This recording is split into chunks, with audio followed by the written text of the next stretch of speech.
G'day all. I need your help with something I think is important. I worry about men who are in abusive relationships, men who are lost in the fog, where they know that something feels wrong, but they can't quite name what's happening.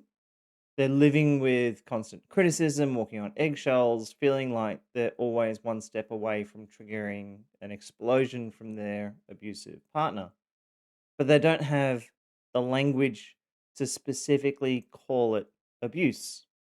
And I also worry about the men who do recognize that something is wrong.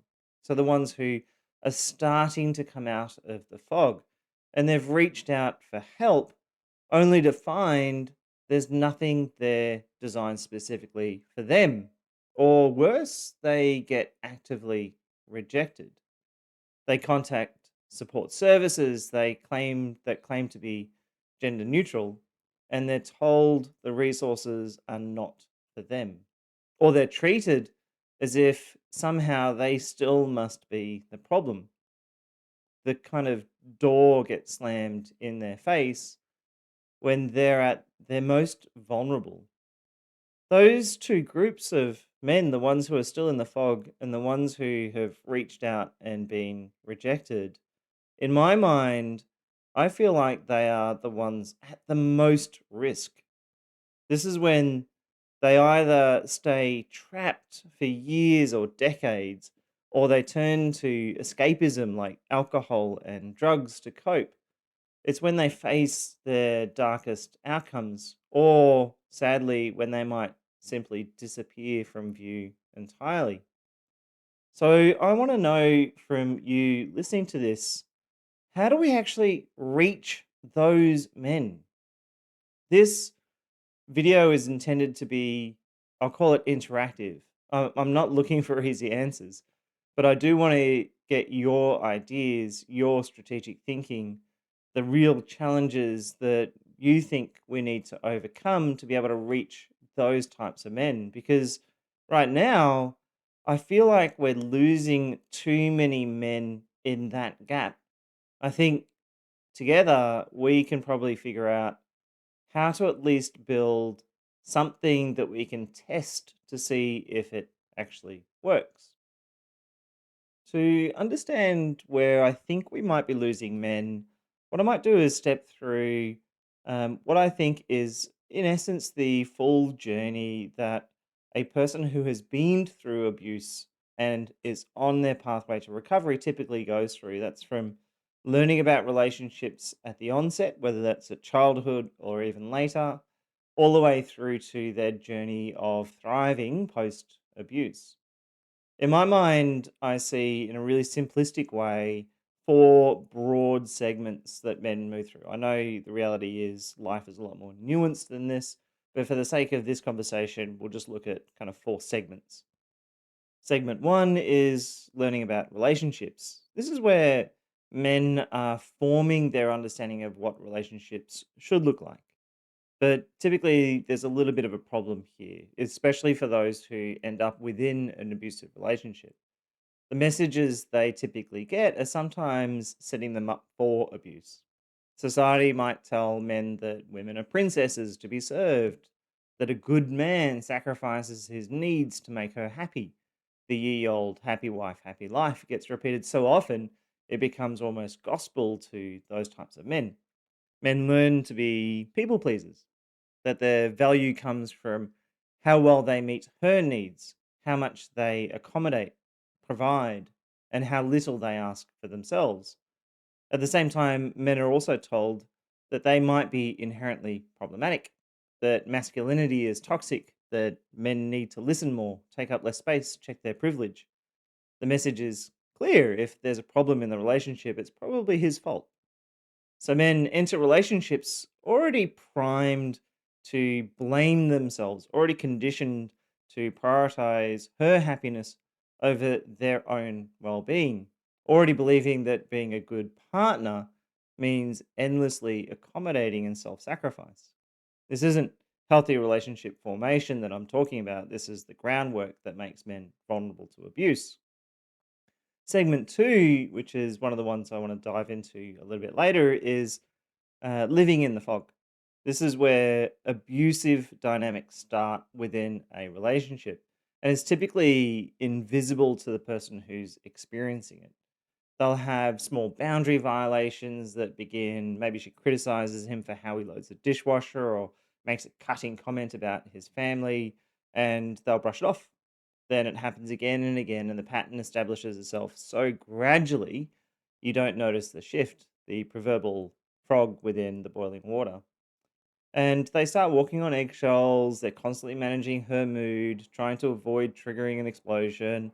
They feel like they're always doing something wrong, but they can't figure out what. They might blame themselves.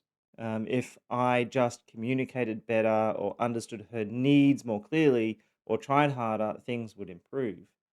And for people in this particular segment, something feels wrong, but they can't name it. They don't have the language or the framework to recognize what's occurring is actually abuse.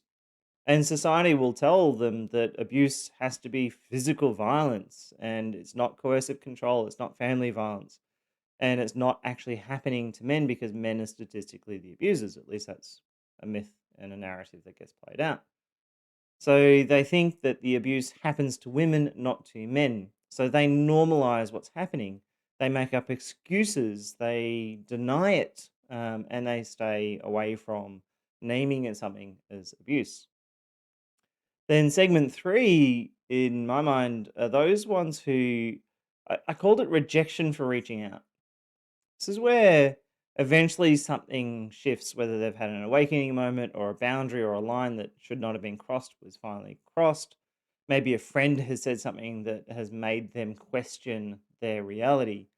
And maybe the abuse has escalated to a point that they can no longer ignore.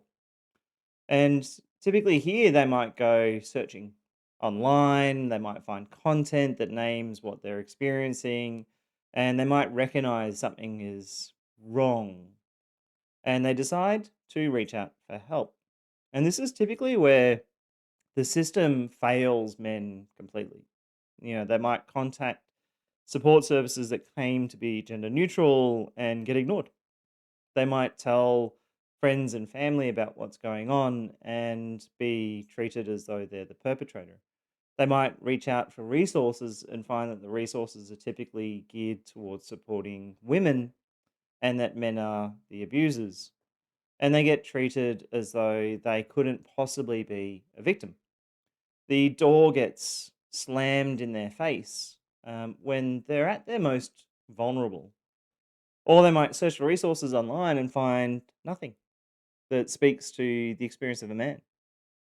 They might find resources that are polarizing and tell men to do things that are typically unhealthy.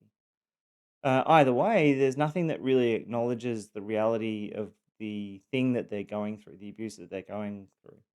And they might be finally starting to wake up and maybe having some confusion, maybe going back into living in the fog, but also will be feeling as though the world around them has rejected the reality of the situation that they are going through. And then the last group, which is Journey to Recovery, is typically what I would find in Stand Again. They're the ones who, if they're lucky, have actually found support, found something that is there for men, resources that acknowledge that male victims of family violence do exist, people and coaches like myself who do take it seriously, communities where other men share their experiences and they can start to realize that they're not crazy and they're not alone and what was happening was actually real. And we take them on that journey to make sure that they're educated about what happened and how it works and the triggers that we get hit and how to understand it and what tools they need to kind of self-regulate, such as survival, exiting if they need to, and then how to go through the internal work, which is both somatic and schema around understanding how to recover from abuse, and then finally how to get to a point where you set it aside and start to thrive. So the gap or the place that I worry that we're losing the most men is actually within segment 2 and segment 3. For me, this gap was real, personally, what I went through. When I was in segment 2, I felt like there was nothing out there that spoke to a male experience. And when I was in segment 3 and I was finally reaching out, I found resources written for women that didn't connect with how I processed what was happening. And that means not just the content, but just the language that was being used.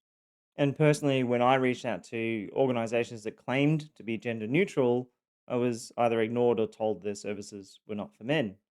So I worry a lot about other men who are in those segments, segment 2 and segment 3, who are at their most vulnerable. They're feeling unheard, they're feeling rejected. Some might choose as a consequence to continue living within a highly abusive relationship because they can't find the language or the support that connects with their reality. And some face even the darkest outcomes why they might check out or unalive.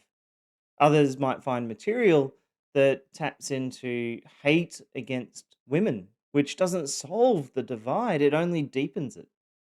Men in segments 2 and 3, I think, personally need resources that actually speak to them, that acknowledge their experience, that give them pathways to recognition and support. Right now, that gap exists, and men, I think, are suffering because of it. That's why I am seeking to build partnerships with organizations to create resources that reach men earlier.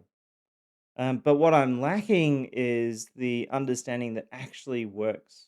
So, what is the right language? What is the right channel that will help to break through to men within those segments? So, what I'm asking for is your input, your ideas, your thoughts. If you were designing an awareness campaign that actually reached men in those two segments, men who are living in the fog or being rejected when they reached out, what would you build? What I'd love is in the comments if you could think through, what messages would actually resonate well with men? What topics would actually get their attention? Is it around financial control, for example, when she manages all the money? Is it around the idea of walking on eggshells? Is it around isolation? Is it around constant criticism? What topics do you think would make a man stop scrolling and think, wait, is this happening to me? The other one is around language. So, how do we talk about this in a way that connects with men? Do we appeal to logic? Do we appeal to pattern recognition? Is it about helping men see the systematic nature of what's happening? Do we use problem solving frameworks that kind of feel familiar to how men naturally think? Or do we go back to feelings? Is this how you feel?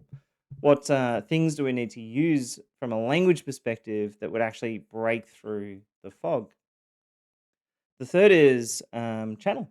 So, where are these men actually spending their time? Are they on Reddit at 2 o'clock in the morning? Can't sleep. Are they watching YouTube content like this? Are they at the gym?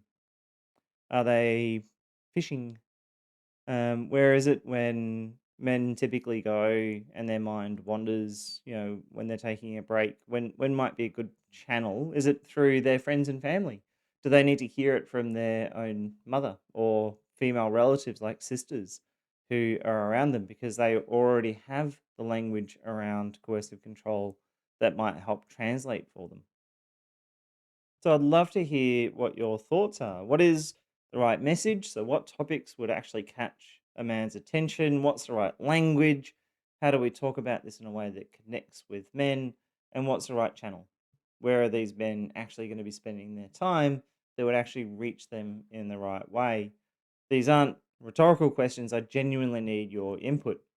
I'm not asking you to share your personal story or relive any difficult experiences. I'm just asking you to think like a strategist.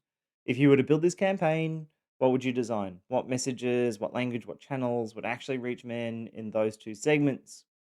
Your input would directly shape how I seek to build partnerships with other organizations, how I can tailor my resources to get delivered to men who actually need them. The ideas that you share here will help me to develop programs, courses, outreach, and real pathways that I can create to provide support to those men who genuinely need it. Right now, for me, men who are living in the fog or are being rejected when they reach out, I worry about a lot. And I hope with your ideas and your thoughts, together we can figure out at least a way or two that we can start to reach them before it's too late. Thank you. This is Stand Again, lived experience platform for male survivors of family violence. Please like, comment, and subscribe. Your voice might just help another man find his. If you're looking for one on one support, you can book coaching with a member of the Stand Again team. Simply visit standagain.com.au, where you will also find grounded information on surviving and recovering from family violence as a man. As always, remember that no matter how many times you've been knocked down, you can stand again.